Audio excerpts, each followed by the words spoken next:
I'm Allendale's chief meteorologist Ryan Martin with a look at your midday weather update. What's going on as we take a look at action here at midday? Well, we've got a cool front that continues to run from northern Michigan back down across Iowa into Nebraska.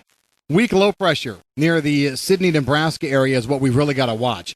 This is starting to build a little bit more. There's a second low farther south and west, and this is probably going to be turning into the main body low that hooks up with the front over the course of the next 12 hours. This is going to move up the cool front as the front sags east and south. So you're going to be seeing a nice line of showers and storms develop in the plains first and then moving into the Corn Belt. Right now, the focal point of the best showers runs from extreme western parts of South Dakota down into the Nebraska Panhandle. As this second low farther south and southeastern Colorado gains strength and hooks up with the front, you're going to see the focal point of all this energy shift south a bit.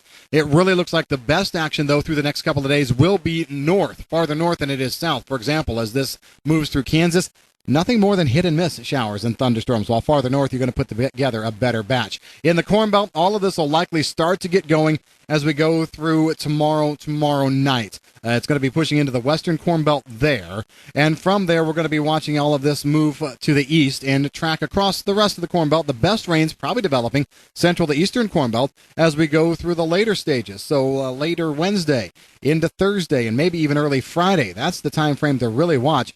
We're still looking for rain totals of probably 1/2 to 1 1/4 inches. Coverage about 80%, but I'm going to skew those higher ranges, so 3/4 of an inch and up. I'm going to skew those from Illinois eastward, 1/2 inch or less, more like what we're looking at farther to the west. By the time we get into Friday evening, we're done with this. Saturday morning, the Corn Belt is clear. There will be some cool air that comes in behind. Of course, the midday GFS model run, pulling its classic flip-flop, pulling back on the coldest air, at least in terms of how far south it goes.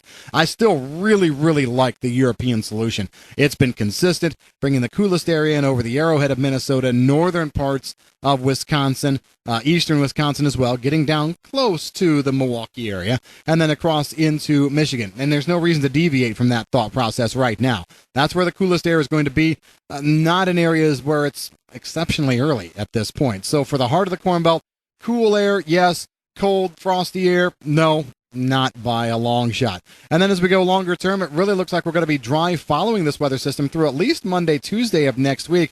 One can make the argument that maybe we see a bit of a frontal boundary try and sag southward across the region as we go through Tuesday into Wednesday.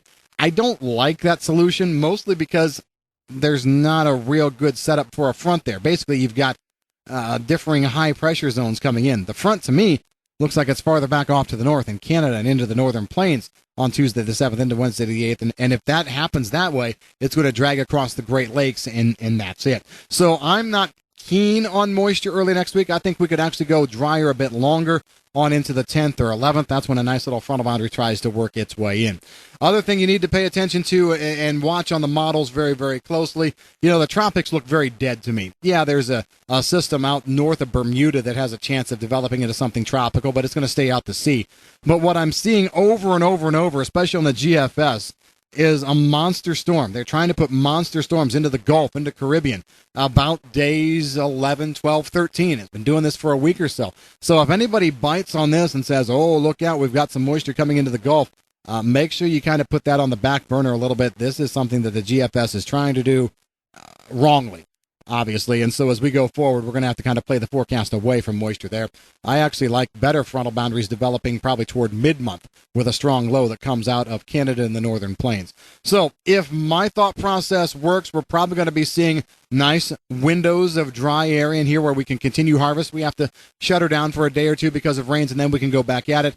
However, the GFS is going to trend to be a little bit more wet, so you'll probably hear people talking about how there is more moisture from time to time across the forecast, especially after we get done with this coming weekend. We just don't like that solution at this point in time. Temperatures continue to look just fine. That is what we've got in your forecast here at mid-session. As always, if you've got any questions on the weather, give us a call at Allendale. I'm Chief Meteorologist Ryan Martin.